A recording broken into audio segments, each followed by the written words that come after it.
I've been talking a lot lately about physical media, DVDs and Blu-rays, stepping away from streaming services. Doesn't mean removing them entirely, but reducing the frequency of needing them. Effectively, you don't need them all the time. Like, what do you want to watch this today? What are you anticipating watching this week? What am I going to be doing over the month? Am I watching that much TV? All these little nuances, because effectively we're just throwing money away a lot of time just to maintain a status quo. A lot of time it's for one program. Let's say I want to watch The Big Bang Theory. It's more convenient for me to watch it through like Netflix than it is to just place a DVD in the DVD player. Um, so you'll renew your subscription continuously, all for convenience, which is kind of pointless. So yeah, I've been upgrading my setup. I've just literally just bought new shelving in the living room, which I meant to do last year. I keep putting it off because it's like instead of spending money on this, you could buy that, something a bit more luxurious, a bit more yeah, enjoyable. But it's like that's practical and it's needed. So the '70s show is something that came to mind. I used to have the entire series, then I sold it a long time ago. And like a few years later, you're like, why did I do that? So stupid. So I knew I had a few box sets still that's lying around, so I found them. Weirdly enough, I got 1, 3, and 4. I think it was. I'm like, where's two? What's happening here? And I know I love the '70s show. Something I haven't watched in a long time. Of course, you put the first episode on. Most shows, when you watch the first episode, it's usually quite boring, and you'll never watch it again if you go through the series. You tend to skip, at least I do.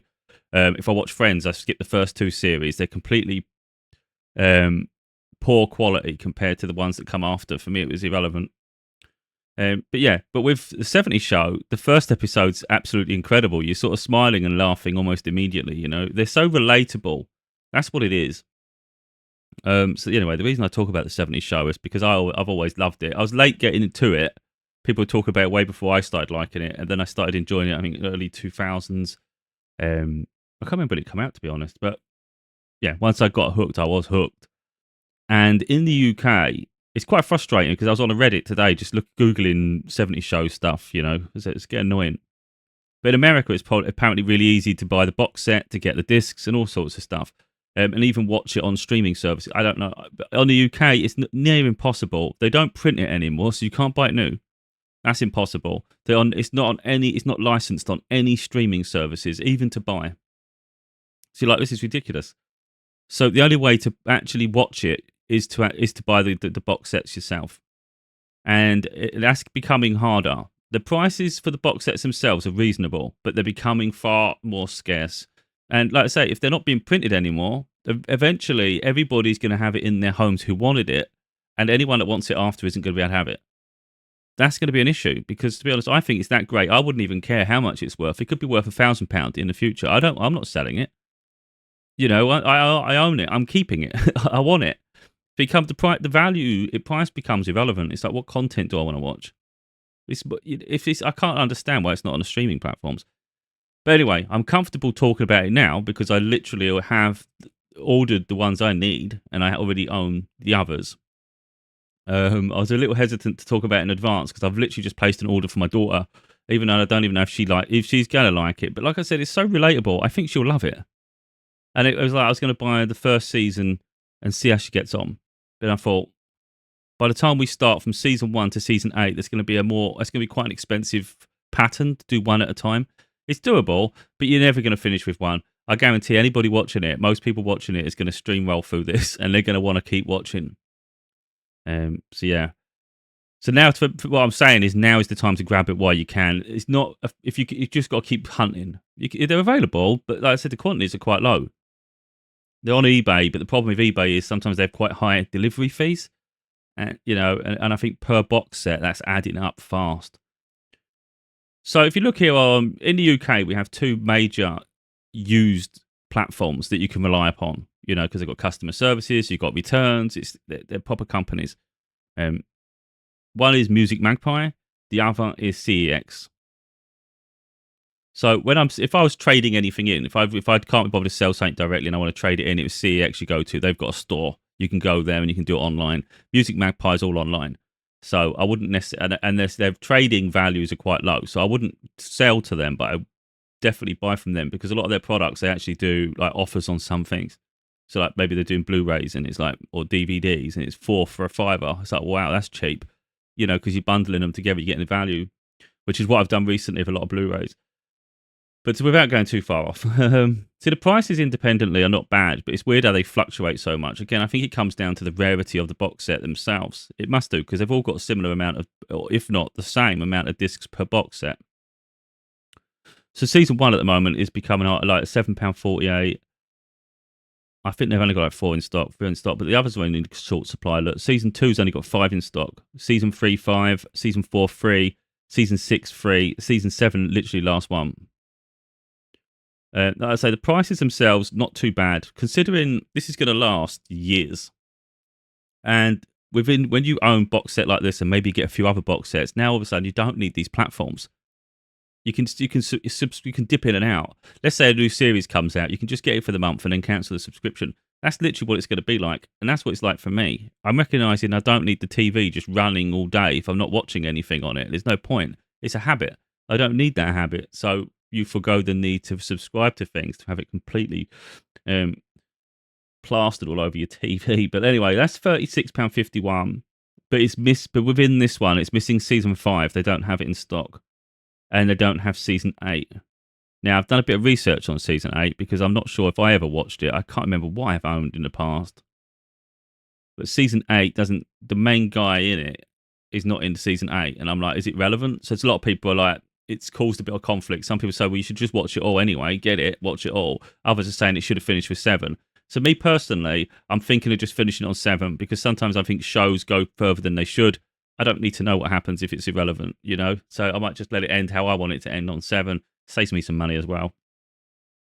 But anyway, £36.51. You're still missing 2 box sets. And at the rate we're looking at, you're looking at between round about £5, or £4 something, and nearly 8. So if you... The later seasons are usually more expensive anyway. So that's about £12. I've seen it somewhere before. We'll have a look in a minute. That's £12, I think, for the season 8. Yeah, so let's say 8, and then let's say 5. So you're still about 12, £13 out. So effectively, to have the whole box set, you're looking around about 50 quid, 45, £50, I think. Depending where you source it from, of course. But that still ain't bad, considering how much content you're getting. A lot of hours out of this freaking show. And like I said, you could sit there and hesitate about the prices, but eventually those stocks are going to be zero. Of course, people could trade in, they could come back, but eventually they're just going to get so rare to the point where you're looking for it and you're not going to get it when you want it unless you pay extortionate fees, because the prices are just going to go up and up and up. So what'll happen is you might come here and go, well, I'm going to get season 1. That's how I started. And then you're going to start watching it and you're going to go, no. I need the whole lot now. Just because you get a vibe, So literally what I've ordered recently is the ones I need to complete apart from 8. But there is CEX as well. So if you look here, where they've got like an exclamation mark, it's not in stock. So they actually don't have season 1, but they are selling it for £1. I think I paid something similar like that back in the day when I got it. It was absolutely outrageous. It was like, these prices are insane.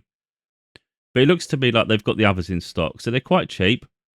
£5. I'll do it in order. I'm not going to say what season it is. We're just talking up anyway. So it'll be the next to the next to the next. So we've got 5, £3.50, £3. Then we go up to the next one is 4. Then we go this one, which is 5. Then 8. Then 12 for season 8.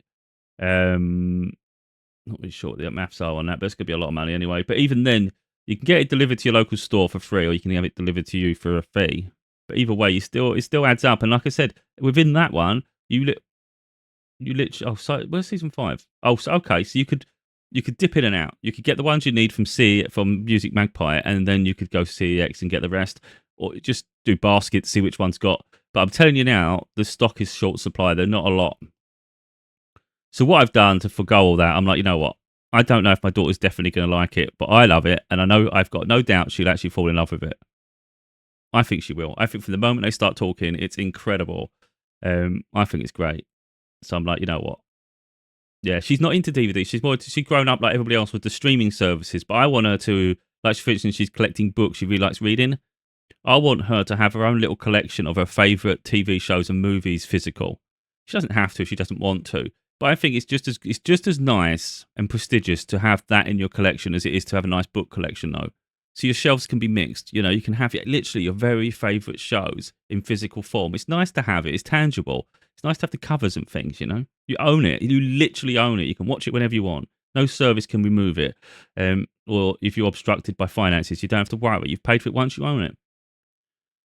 So what I did for her is I've literally just bought the entire box set. It's very rare, this box set. I kid you not. I wish I'd got that for myself at the start. Plus, it's got season 8 that I don't have.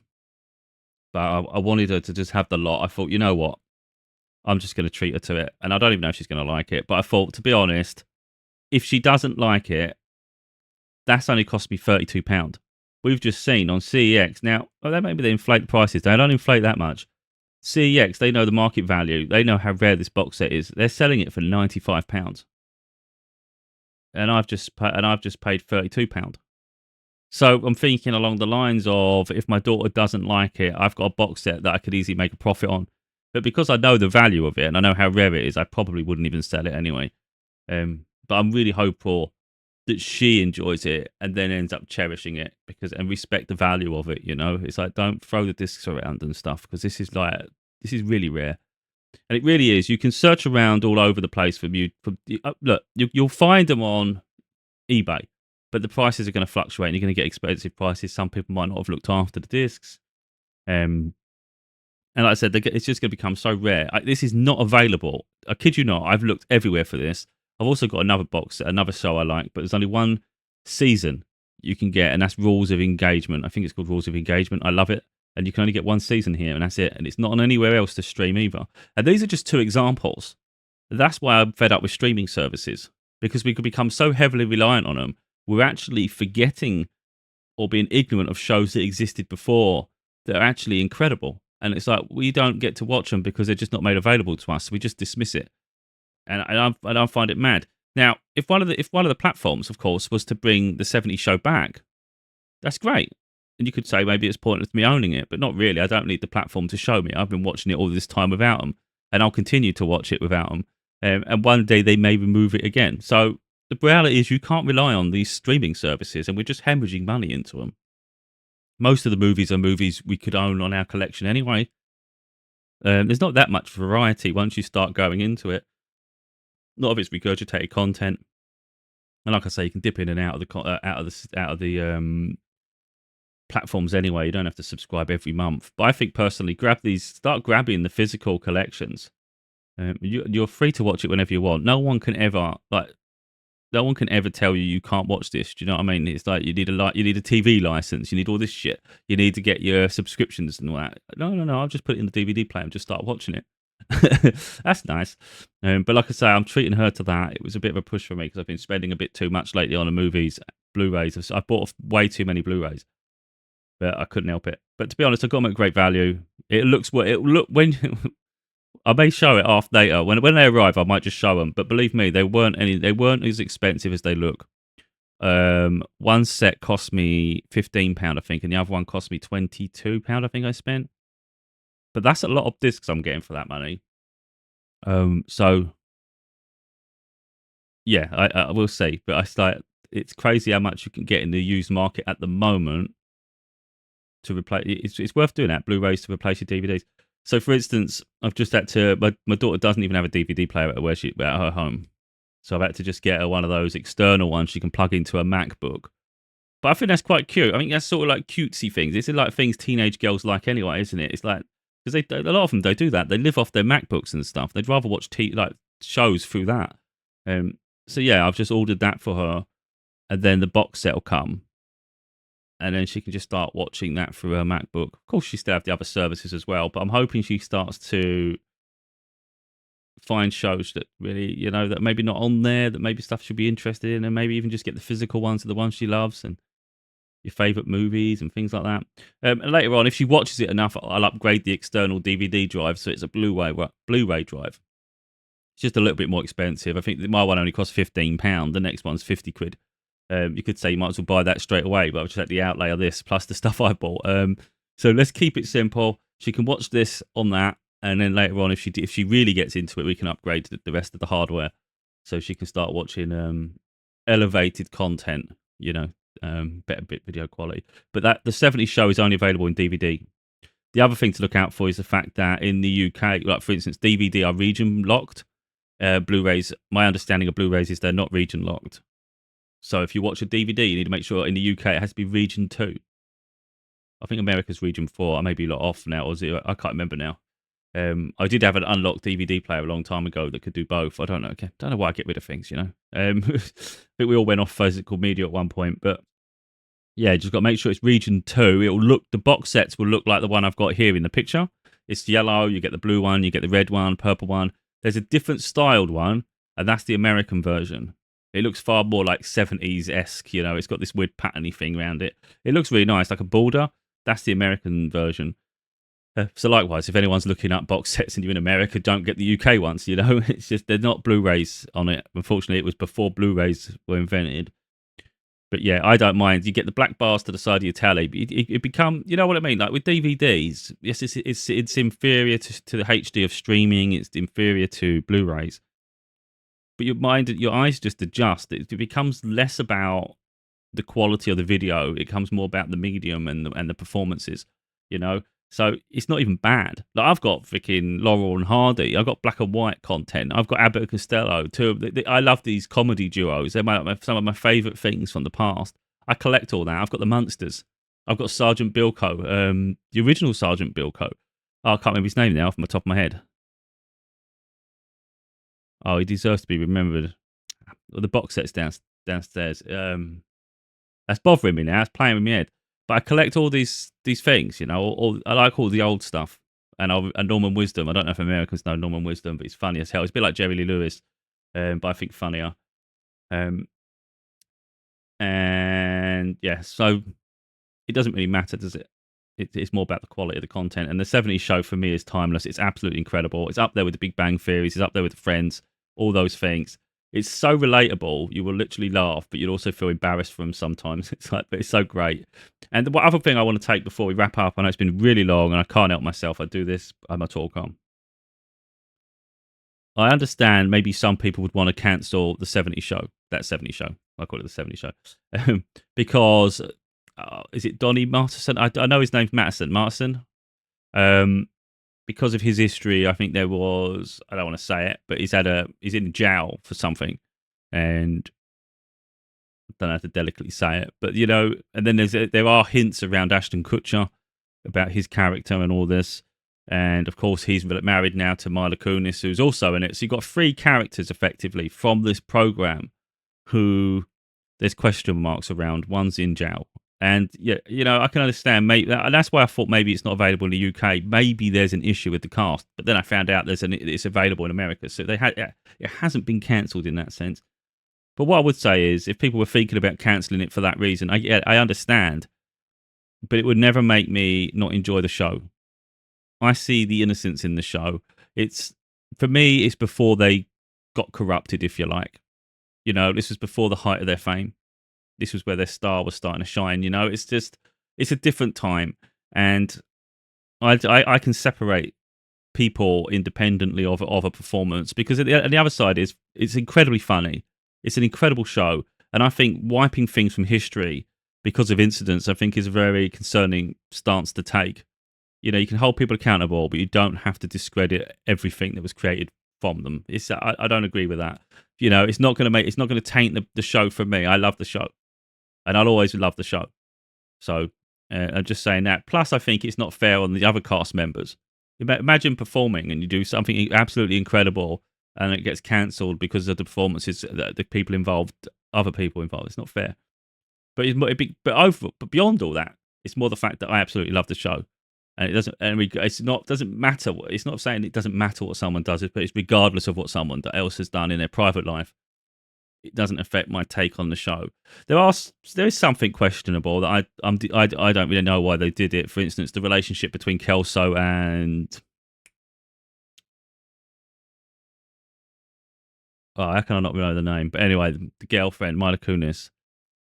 It's annoying. I can't remember it at the minute. So I only just start getting back into it. But she is younger than him.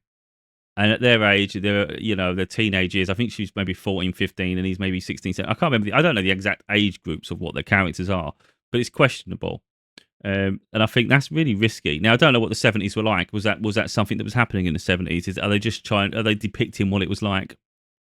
So it's not for me to judge. But I always found that one a bit like iffy. I don't think they needed to do that. You could have made someone a little bit more mature or whatever you want to do, but I don't think you had to give them like a lower age because again that makes it a bit questionable, um, like whether that was appropriate. But I think your mind can go too far. Sometimes you just got to enjoy the content, and find it funny.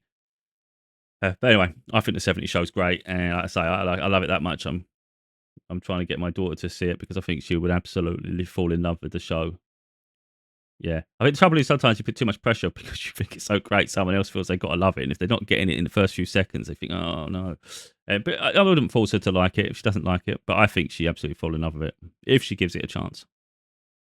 And she has said that to me in the past. Most of the things that she was hesitant about. If I show her it and I say it's good, she did say that you tend to show me things that are great when I don't. No, I don't expect them to be. That's nice. Yeah, and for me, this is one of those. This stands up there with The Big Bang Theories and Friends and Seinfeld. These are like some of my favorite like comedy sitcoms, and it's well up there. It's well up there, and I think it's great. It's timeless, and it's becoming rarer to get. I kid you not. It's something that it's going to be hard for people to talk about in the future because they just won't have a way of seeing it, and I find that quite worrying. It doesn't make sense.